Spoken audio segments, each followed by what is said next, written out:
As we continue our study in the book of Judges, if you recall last week we looked at chapters 6 and 7, the story of Gideon, and we saw an ordinary, plain individual, nobody special.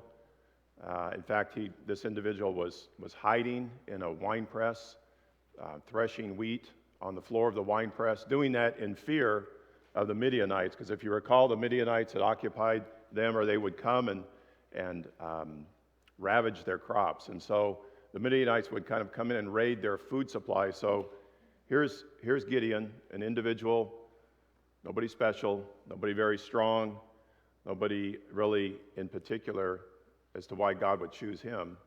But an angel of the Lord comes to Gideon and says, "O valiant warrior, you will deliver Israel from Midian." And so you can imagine Gideon thinking, well, why me? And so that's a natural reaction I think we would all have.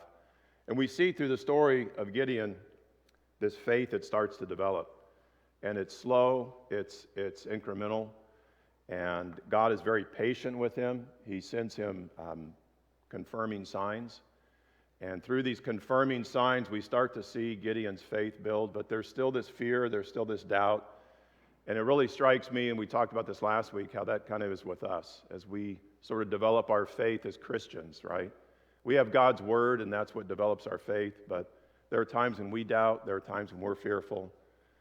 And we see Gideon go to the last confirming sign that God gives him, and that is he goes down to the camp of the Midianites and overhears two soldiers, one telling about a dream, the other one interpreting it, that the Lord is going to give us into the hands of Gideon, of Israel. And so here's Gideon. It's at the peak of his faith. And so what does he do? We see this great example of him bowing down to God and worshiping. And so he bows down to God, he worships, the Spirit of the Lord comes upon him, and then he gathers his troops, 300 men, and defeats the Midianites, 135,000 soldiers at least. And we read on that it really wasn't him, it was God, right? That was the strength that was provided. God confused the soldiers. They ended up kind of killing each other and then running in fear. And that's what God did. He delivered Israel through Gideon. And so we concluded the story of Gideon last week in chapter 7, verses 23 through 25. And we see that the Midianite soldiers are on the run. And God had told Gideon that he would deliver Midian into his hands with 300 men.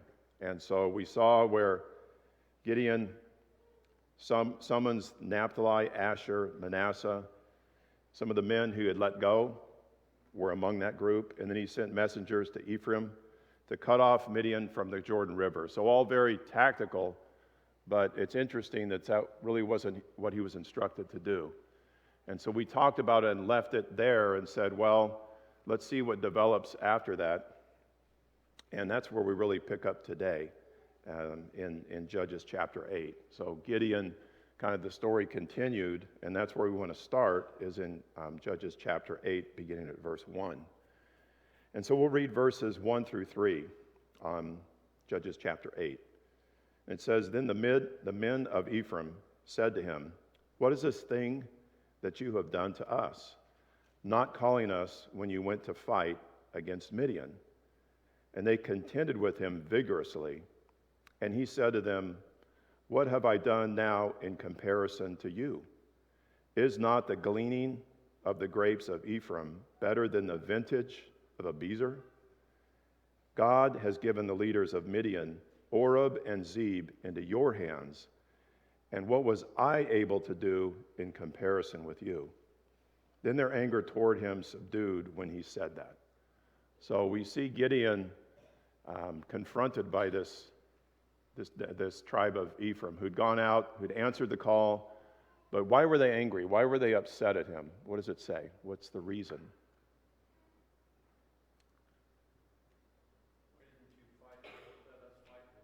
Yeah, we missed the battle, right? And so it's interesting.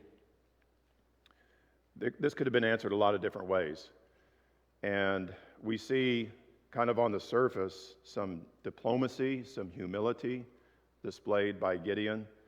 And, really kind of an interesting way of putting this, and we see that it subsided, right? Their anger toward him. And Proverbs 25:15, a gentle answer turns away wrath, but a harsh word stirs up anger. I mean, he could have come back to them very harshly, and that probably wouldn't have gone very well. Carla? I'm sorry, what?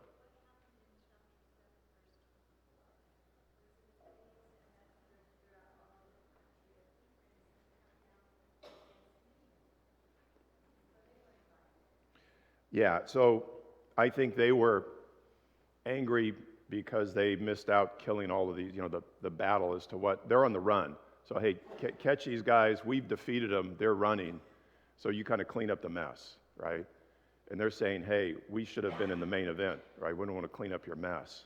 That's kind of how I take it.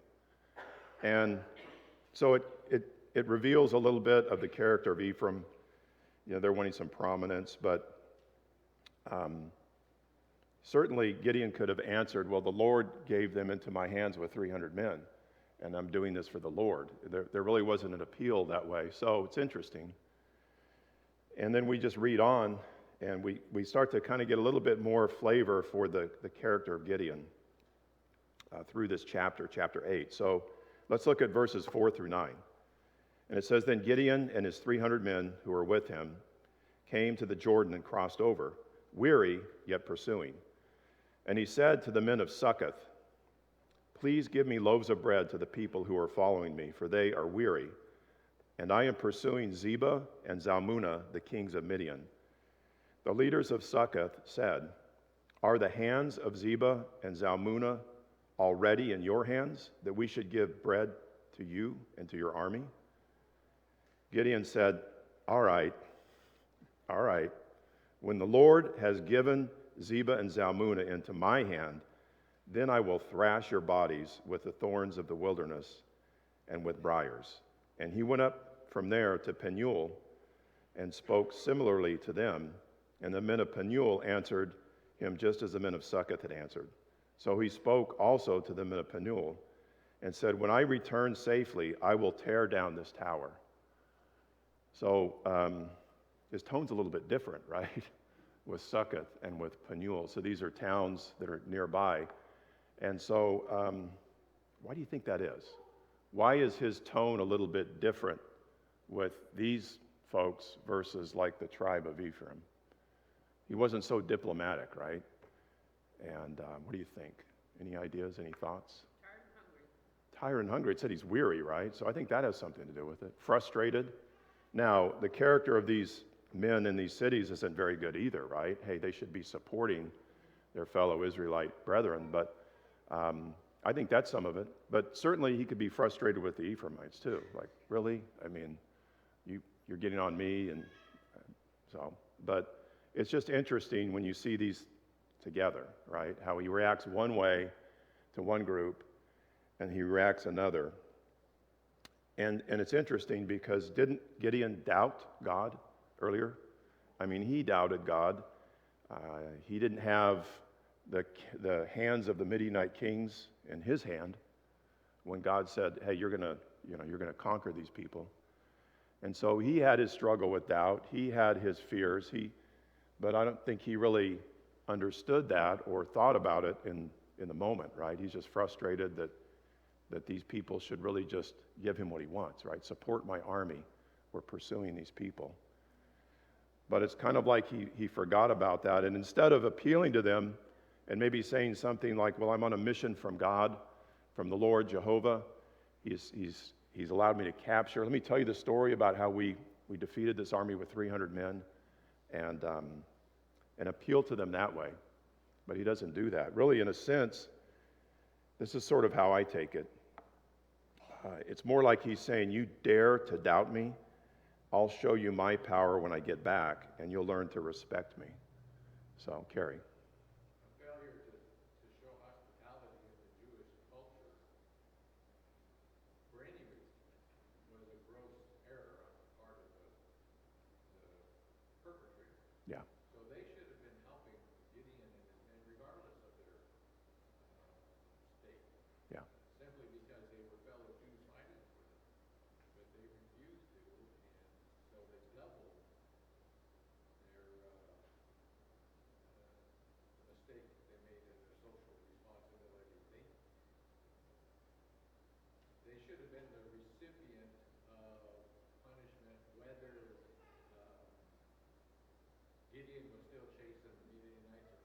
Yes, and added to that, he was chasing them for the sake of the man in Succoth, so that just doubles the infraction. absolutely. Yeah, certainly doesn't excuse their behavior. And it's interesting, on one side, you've got the Ephraimites, they're mad at Gideon because he didn't give them the honor to be in the battle. And you've got the other group that doesn't want anything to do with it, right? They don't want, that's their reaction. We don't want to do anything with your battle. And so he has this conflict with them, and he handles it in a little bit of a different way. And it's just kind of interesting, as he does that, he wants to punish a group, and then he wants to tear down a tower. And so the question is, I know that there are a little bit different circumstances, like Carrie points out, and there's no excuse for the behavior of the men of Succoth and Penuel. It kind of shows their character. But, where's the humility and the diplomacy now, right? Was that just because Ephraim had a lot of soldiers? I don't know. I mean, we don't really know what's the circumstances. I'm just sort of getting us to think about what's going on in the story and what are some things that we can take away. And if you look at the title, I put here Gideon, and then we'll talk about his son from a concubine, Abimelech. And I put ruling through self-reliance. And I see a little bit of that developing within Gideon, some self-reliance. And so let's continue the story. Let's look at chapter 8, verses 10 through 17. So now Zebah and Zalmunna were in Kakor, and their armies were with them, about 15,000 men, all who were left of the entire army of the sons of the east. For the fallen were 120,000 swordsmen. So there's your 135,000 at least that were in the forces that were available to Midian. Gideon went up by way of those who lived in tents on the east of Nobah and Jogbana, and attacked the camp when the camp was unsuspecting. When Zebah and Zalmunna fled, he pursued them and captured the two kings of Midian, Zebah and Zalmunna, and routed their whole army. Then Gideon, the son of Joash, returned from the battle by ascent of Heres. He captured a youth from Succoth and questioned him. Then the youth wrote down for him the princes of Succoth and its elders, 77 men. And he came to the men of Succoth and said, Behold, Zebah and Zalmunna, concerning whom you taunted me, saying, Are the heads of Zebah and Zalmunna already in your hand, that we should give bread to your men who are weary? He took the elders of the city and the thorns of the wilderness and the briars, and he disciplined the men of Succoth with him.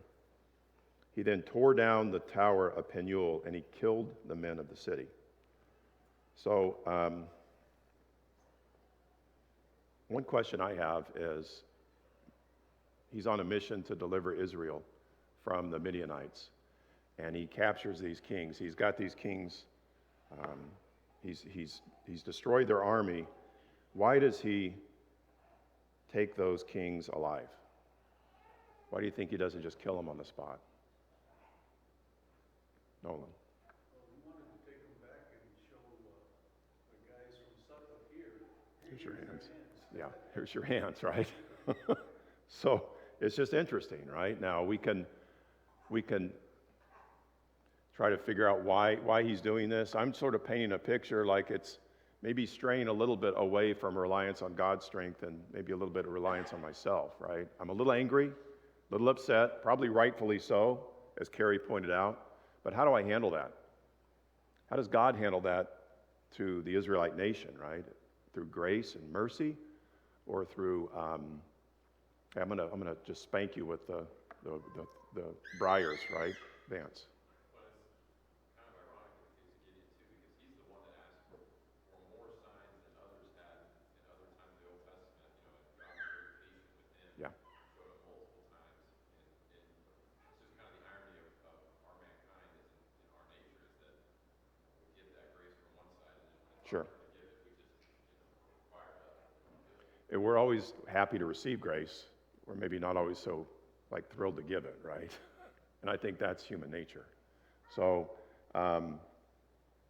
that's just sort of the observation. And then it's interesting. He gets, this youth to give him the names of the elders. He goes, he punishes them, and maybe that's deserved. But then he tears down the Tower of Peniel, but he goes a little bit farther and he kills them into the city. So my question is where is the Lord in any of this, right? Was there any instruction to do this? And why go beyond just tearing down the tower? It's almost like it was incremental anger, right? I'm going to beat these guys, and I'm going to come in here and I'm going to tear their tower down, and I'm still mad, so I'm just going to kill them. And so it goes beyond what he told them that he would do. And he kills fellow Israelites, not Canaanites. And I don't think God really necessarily gave him that charge, right? And so my question is, who is Gideon honoring in all of this? Is he honoring God, or is he honoring himself? What do you guys think? Ian? Kind of the tagline of this whole book of Judges: in those days Israel had no king, each man did what was right in his own eyes. Correct. And we will really see that theme come through in chapter 9. Because chapter 9 is sort of a dumpster fire, right? Abimelech. And we'll get to Abimelech in a bit, but that's absolutely right. God is mentioned earlier in tonight's study. Mm-hmm. He seems to fade out of He does. being a partner in this. And as you look at the words being used, God with his covenant name versus, Yahweh versus other names of God. So you can pick up maybe what the meaning of that is, but you're right, Randy, it sort of fades. You sort of see that trend, and it'll continue as we go through Judges chapter 8. And so let's read on. We left off at verse 17, so let's look at verse 18 through 21. So he's gone through, he's presented these kings alive, he's done what he said he's going to do to Succoth, and he went beyond that with Penuel. But in verse 18 it says, then he said to Zebah and Zalmunna, the kings, okay, what kind of men were they who you killed at Tabor? So that's an interesting question. That's like all of a sudden a bit of a right turn. There were some men that were killed at Tabor. He asked this very specific question of them. And they said, they were like you, each one resembling the son of a king. And he said, they were my brothers, the sons of my mother. As the Lord lives, if you had let them live, I would not kill you. So he said to Jether, his firstborn, rise and kill them. But the youth did not draw his sword, for he was afraid, because he was still a youth. Then Zebah and Zalmunna said, rise up yourself and fall on us, for as the man, so is his strength. So Gideon arose and killed Zebah and Zalmunna, and took the crescent ornaments which were on their camels' necks. So it's an interesting narrative that's kind of brought in, right? That apparently these Midianite kings would go on raids and towns and kill people. Well, maybe during one of their raids they killed the brothers of Gideon, because he said, you killed my brothers. And maybe that's why he was hiding in the winepress, right? Maybe it wasn't just he was afraid of them taking his crops. They were going around killing people because his brothers were killed. And so all of a sudden, this takes a whole new twist and a whole new turn. And perhaps what motivated Gideon to have such a relentless pursuit, right? He's just relentlessly pursuing these kings. And then he gets them, and he captures them, but he doesn't kill them. And then he goes back to those towns and he presents them, right? And then he takes his vengeance there. But my question is do you think he was motivated more out of a desire for the complete deliverance of Israel from Midian, or was it really motivated more out of personal vengeance, right? The pursuit of these kings. And if it was deliverance, let's just wipe them out, right? They're there, they're available, kill them. Just like their army, just like a lot of the other judges have done. They just, God says, look, wipe them out. Nolan. I think it was kind of twofold. Twofold. Yeah, twofold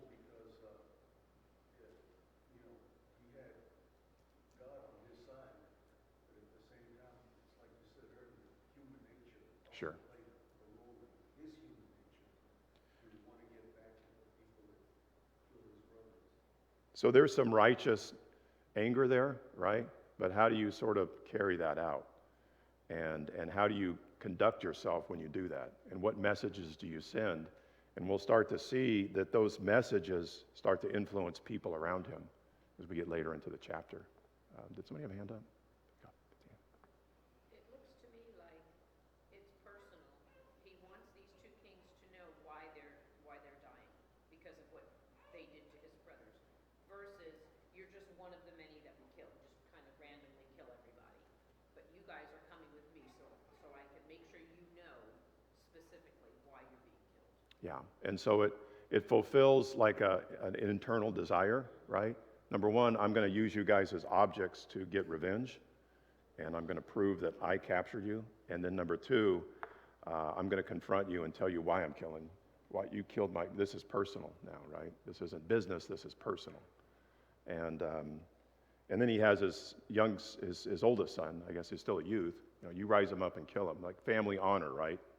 And so it's interesting that maybe there's something there too. I don't know. I don't know about the traditions and all of that, but his son, is fearful of it, so Gideon kills these kings, and ultimately he fulfills what God told him to do, right? He defeated the nation.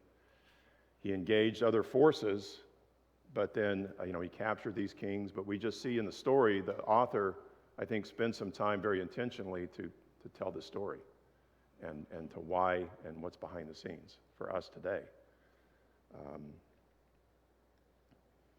And he makes this statement that if he would have not killed his brothers, I would surely have let you live. Well, really? Do you really think he would have let them live? Probably not, right? I don't think so. But again, it's sort of that, you guys messed up, I'm going to let you know, and I have power over you. And so. I think he made him feel guilty about killing his brothers. Yeah, and look, I'm not saying these guys didn't deserve it. They deserved every bit of it. Every bit of it. Mark. Verse 19 is, the way that it reads, it says, those were my brothers, the sons of my own mother is what I have in my Yeah. translation. And I don't know if other translations have that as well. But this was very personal. And maybe one of the reasons was, back in this time, men had several wives.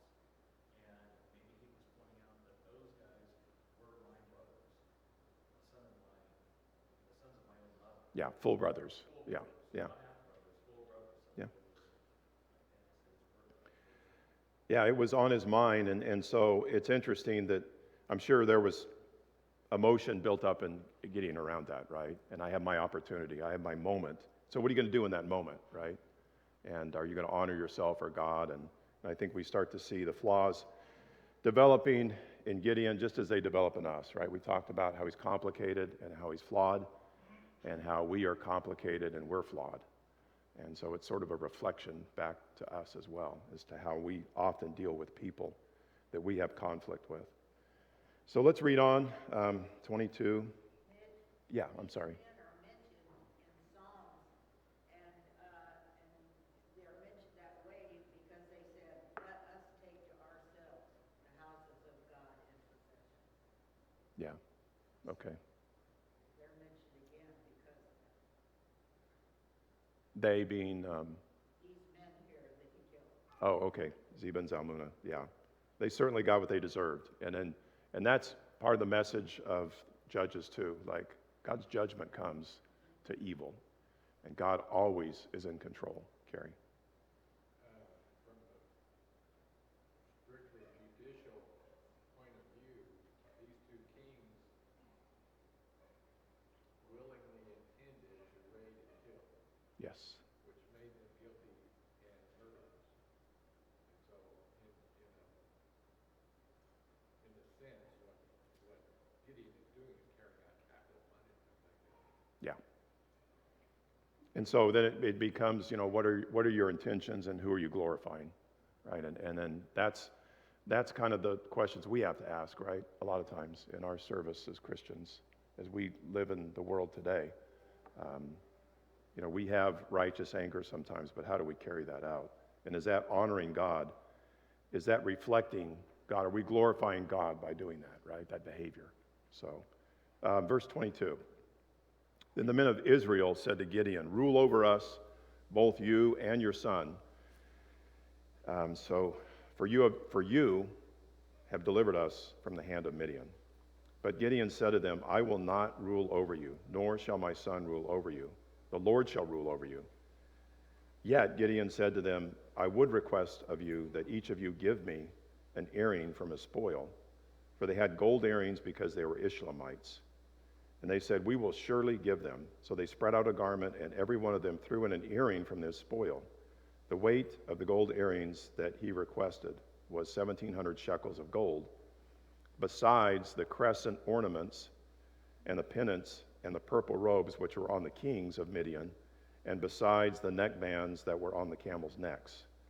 Gideon made it into an ephod and placed it in his city, Ophrah. And all Israel played the harlot with it there, so that it became a snare to Gideon and to his household. So it's interesting that all of these things that Gideon does, and maybe people see this, like all of a sudden he's very powerful, right? He's going around creating this illusion of strength, right? Or this presence of strength, that he's getting vengeance against Succoth and Penuel, and he's slaughtered these kings and he's made them pay. And they're saying, "Look, wow, you rule over us. You're the one who delivered us." And his answer was, "I'm not going to rule over you, but Lord will rule over you." But he doesn't say that, "Well, I didn't deliver you, the Lord delivered you." And it wasn't me, right? It was the Lord. So he didn't take the opportunity to correct that. He rightly answered, and I think intellectually he knew that's not my place. But in his heart, I think that's where the difficulty lies, right? So that's with us. Intellectually, we know a lot of things about God. Oh, we shouldn't do that. But within our heart, right, we have some conflicts. And so what does he do? He requests some of the spoil. And so 1,700 shekels of gold is about 43 pounds of gold, plus the crescent ornaments and neckbands from the camels, plus the crescent ornaments from the kings, plus the purple robes. And it says that he takes some of that, which I believe is the gold, and makes an ephod. So why would he make an ephod from these spoils? What do you think is going on there? Any thoughts as to why he would do that? What was an ephod? What was an ephod for? The holy garment, yeah, the high priest would wear, right? The ephod. Okay, well, it turned out that that's what it would become, right? And maybe it was his way of trying to have the presence of God with him, but it was a distorted way. Again, when we read the book of Judges, we don't see any, where are the priests, right? Or we don't see anything relative to the priests. But there's this understanding of God, this acknowledgement of God, but maybe not really following the law like they should, right? As it was laid out with who would have the ephod. And maybe the ephod, it wasn't necessarily important that the priest had it, but this would mean that we would have the presence of God. It's hard to know, but it ended up being a snare, right? That Larry. As Ian said, if we keep in mind that everyone's doing what's right in their own heart. Yeah. We seem to want to make some of these guys good guys and bad guys. The good guy can't do anything wrong. Yeah. The bad guy is just evil. Yeah. And that doesn't seem to be what Judges is all about. Gideon's doing some things here that he shouldn't do, because I feel that it's a great way of saying, in his own heart he says, this is what I should do, this is what I shouldn't. Hey, it's wrong for me to take God and say I'm going to be a ruler. That's God's realm. But, hey, we can do some fortune telling on the side. Yeah. That's just fine. I'm not even going to look at whether it's going to be misused later on. And so in other words, that slippery slope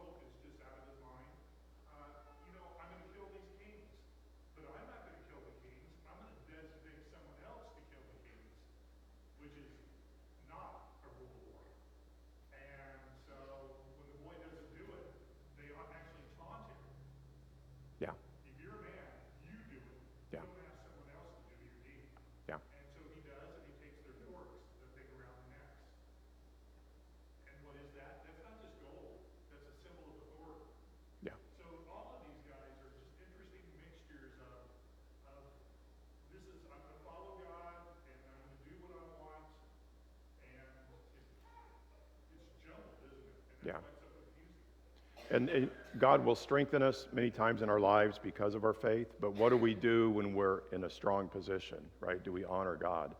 And we always have, like Larry said, this conflict within us that a lot of times in that moment of strength, we kind of go maybe another way with the influences around us, right? And that can be human nature. And it's interesting as you read on, and we kind of conclude the story here of Gideon. Verse 28, and Midian was subdued before the sons of Israel, and they did not lift their heads anymore, and the land was undisturbed for 40 years in the days of Gideon. Then Jerubbaal, the son of Joash, went and lived in his own house. Now Gideon had 70 sons who were direct descendants, and he had many wives. His concubine was in Shechem, also bore him a son and named him Abimelech. And Gideon, the son of Joash, died at a ripe old age and was buried in the tomb of his father Joash in Ophrah in the Bizarites. Then it came about, as soon as Gideon died, the sons of Israel again played harlot with the Baals and made Baal Bereth their god. Thus the sons of Israel did not remember their Lord, the Lord their God, who had delivered them from the hands of all their enemies on every side, nor did they show kindness to the household of Jerubbaal, that is Gideon, in accordance with all the good that he had done to Israel. And so we talked about last week that in Hebrews 11, Gideon's mentioned as one of the very great examples of faith. And so certainly he did tremendous things in faith.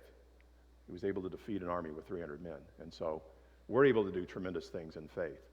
But we start to see that as men, we're only as good as our faith. And as our faith starts to fade and get influenced by the world, that can be a problem. And we see the whole story of Gideon here. And it's interesting, there's, like Larry said, there's almost like king-like behavior, or could be interpreted. Give me the spoils, and I'll take these things which represent authority, and then I'm going to have multiple wives. I mean, did Joshua have multiple wives? Did Moses? I mean, and then I've got a concubine.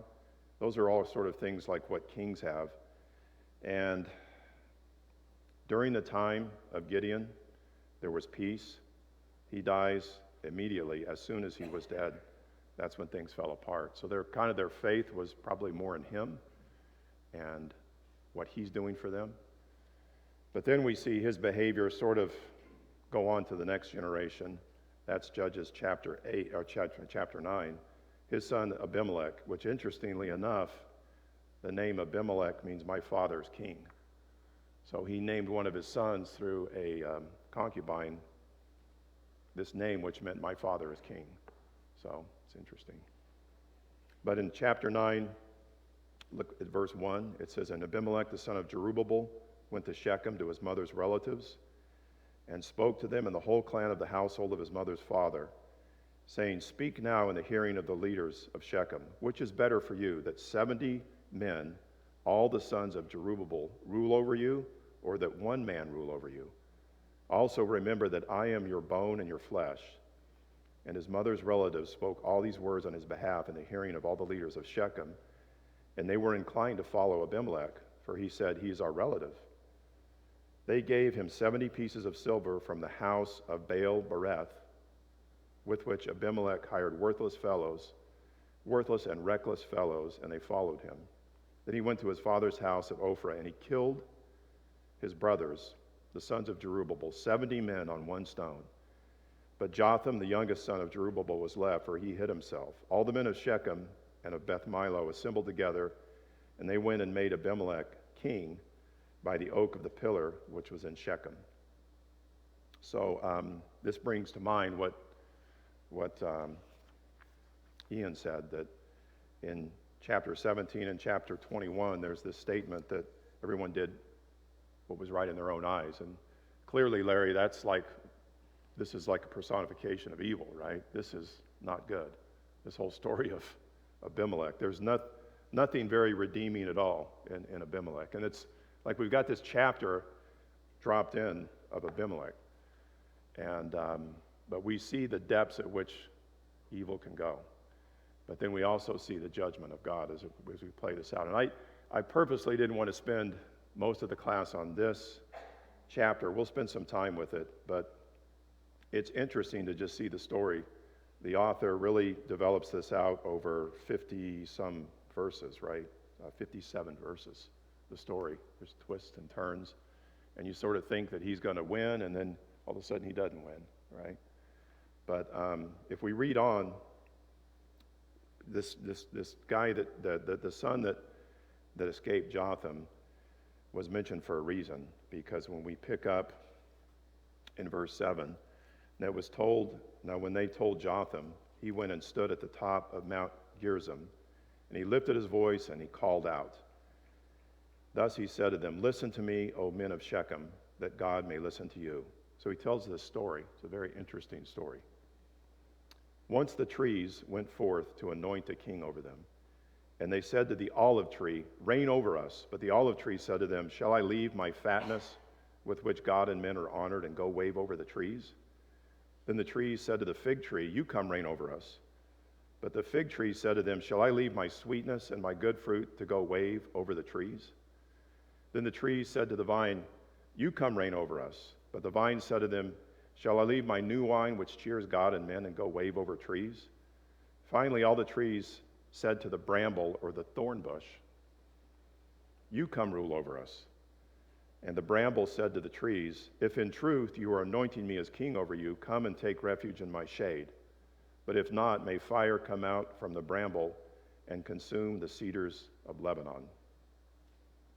So it's an interesting story, right? 3 of the really most valuable plants in Palestine at that time, right? The olive tree, the fig tree, and the vine. And the trees want to anoint them king, and they go, why should I leave my productive service to go be a king? There's no real reason to do that. But then they turn to a thorn bush. And so in verse 16, Jotham makes the application. Now therefore, if you had dealt in truth and integrity in making Abimelech king, and if you had dealt well with Jerubbaal and his house, and had dealt with him as he deserved, for my father fought for you and risked his life and delivered you from the hand of Midian. But you have risen against my father's house today and have killed his son, 70 men on one stone, and have made Abimelech, the son of his maidservant, king over the men of Shechem, because he is your relative. If then you have dealt in truth and integrity with Jerubbaal and his house this day, rejoice in Abimelech, and let him rejoice in you. But if not, let fire come out from Abimelech and consume the men of Shechem and Beth Milo, and let fire come out of the men of Shechem and from Beth Milo and consume Abimelech. Then Jotham escaped and fled and went to Beer and remained there because of Abimelech, his brother. And so Abimelech goes on in verse 22. He ruled for 3 years, but all of a sudden, the relationship between Abimelech and the men of Shechem starts to go south, probably because Abimelech isn't that great of a ruler. But it says God sent an evil spirit between Abimelech and the men of Shechem. And so the men of Shechem turned to this character named Gaal, the son of Abed. He happens to be coming into the town, and he appeals to them as a fellow Shechemite, right? I'm a native. And this character, Abimelech, he's an outsider.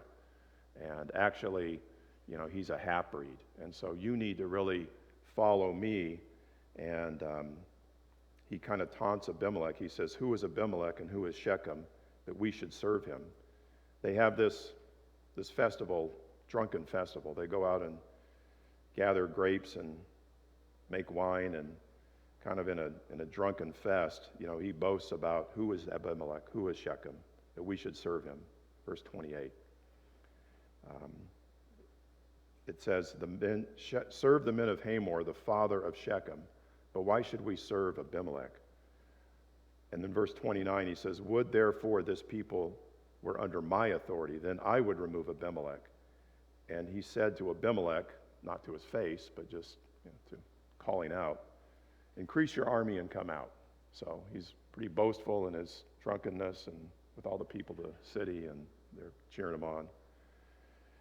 But we start to see another character come in, verse 30, Zebul, who's the ruler of the city, and he's a little bit more of an ally to Abimelech. And so he gets angry with this talk, right? And he feels like there's rebellion going on. So he sends messengers to Abimelech, verse 30, and he advises him. He sort of sets the stage for a showdown, right?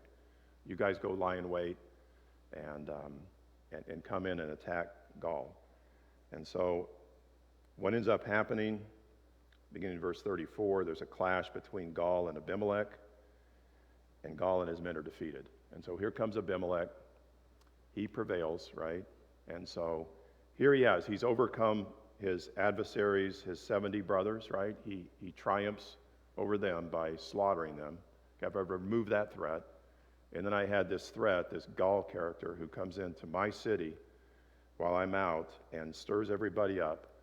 And I come in and I slaughter him. And so he's triumphant. And I'm sure he's feeling really emboldened, right? Like I'm really in power here. And that self-reliance. So as we kind of read through, we see that Abimelech doesn't end by just defeating Gaul and his men. He takes revenge on the city of Shechem. So he goes into the city, lays siege against it, and in verse 45, it tells you what he does to the city. Abimelech fought against the city all that day.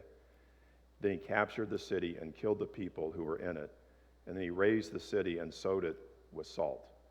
So all the fields he ruined. He killed all the people. He'd already defeated the rebellion, the insurrection group, right? But then he goes in and just wipes the old city out. He does what's right in his own eyes.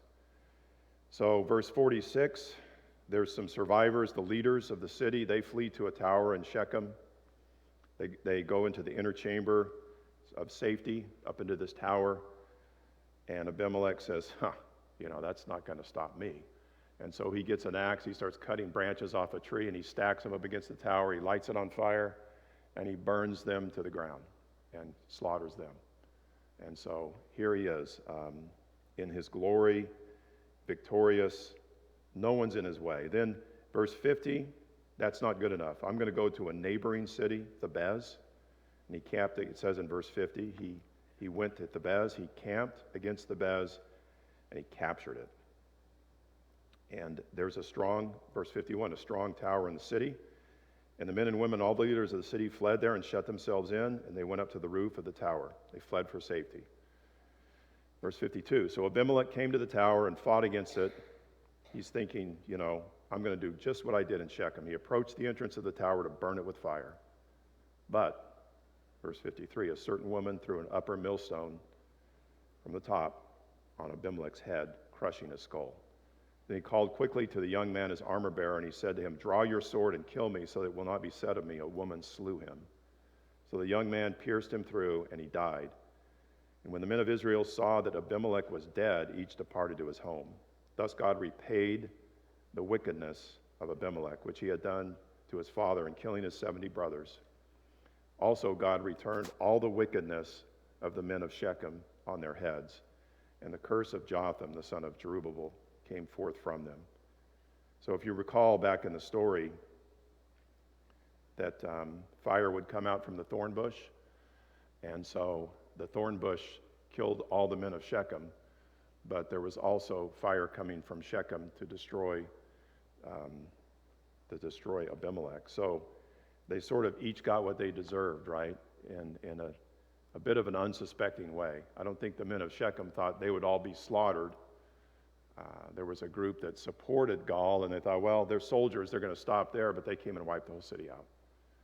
Abimelech, in all of his strength and all his self-reliance, thought no one could ever stop me, and all of a sudden there's a woman up there that drops a stone, and it crushes his skull.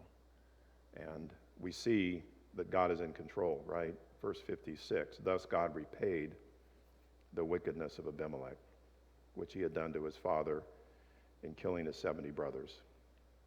And then also God returned all the wickedness of the men of Shechem on their heads, and the curse of Jotham, the son of Jerubbaal, came upon them. So not the most uplifting chapter, right? It's not like you can take things away and just feel really good about this. But this is kind of what happens when everybody truly does what's right in their own eyes. You just sort of self-interest, Abimelech, Gaal, the men of Shechem, everybody's just trying to do what's best for them. And it generally doesn't go very well. And that's kind of how the world is today, right? Generally right now, it's probably not going that well. A lot of conflict, and there will always be conflict in the world. So we go to chapter 10, and we see brief mention of some other judges that come after Abimelech dies. And recall, when the author mentioned that when Gideon passed, the Israelite nation, started worshiping Baal Bereth, other gods. And so they turned immediately to do evil there, and then Abimelech comes. But in chapter 10, verse 1, it says, "Now Abimelech died. Tola, the son of Puah, the son of Dodo, a man of Issachar, arose to save Israel, and he lived in Shamir in the hill country of Ephraim. And he judged Israel 23 years. He died and was buried in Shamir. And after him, Jair, the Gileadite, rose and judged Israel for 22 years. He had 30 sons who rode on 30 donkeys, and they had 30 cities in the land of Gilead that are called Havoth Jair to this day. And Jair died and was buried in Kaman." And so, despite Israel turning back to the Baals, despite this Abimelech character, God once again raises up judges, right? Not because of their faithfulness, but because of his grace. And it says that in the instance of Tola, that he arose to save Israel. Doesn't really say what he saved him for. There's not a whole lot. It's one of these 1 or 2 verse descriptions of the judge. But then we'll go into the next phase, which will be verse 6, chapter 10, all the way through chapter 12, when we look at the 9th judge of Israel, and that is Jephthah. And so we'll look at that next week. So in preparation for next week, go ahead and read from chapter 10 through chapter 12. And Larry Robbins is going to fill in for me in this class. Teresa and I are leaving town on Friday, and so we'll be back the following Friday, so I'll be missing next week.